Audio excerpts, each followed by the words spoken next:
All right, we're going to take a quick look at this Bose Companion 3 computer speakers, or they can be used for other things too, but they use the this little input like this on the back of there, which we'll look at in a minute. I'm going to plug it back into my laptop here.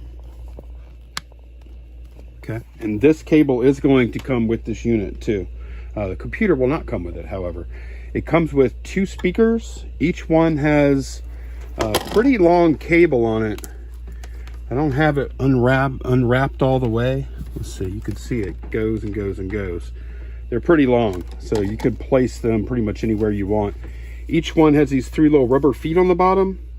Looks like there might be some alternate way to mount there.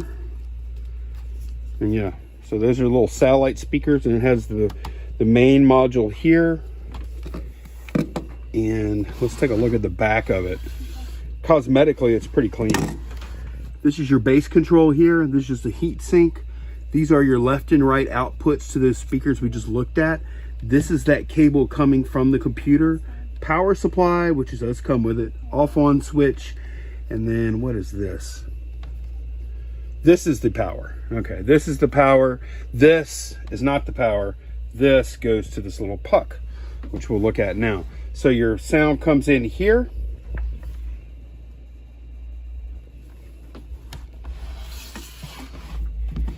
And this is the little puck. And the puck has a spot to plug in headphones. It has another spot, I think that's pass-through maybe? I'm not sure. Or maybe an auxiliary port. I'm not sure what that other port is. And then this is controlling the volume. And then you could tap this, and that is play/pause. Which, let me play this again.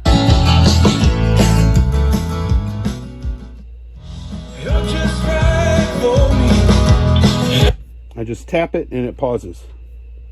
And then you can adjust the volume like that. And this is a nice long cord on it too. So you'll be able to put this on a desk or something like that, wherever you like, wherever is handy for you to tap it. So this thing works really good. It sounds perfect. The bass response is awesome. Thanks a bunch for watching.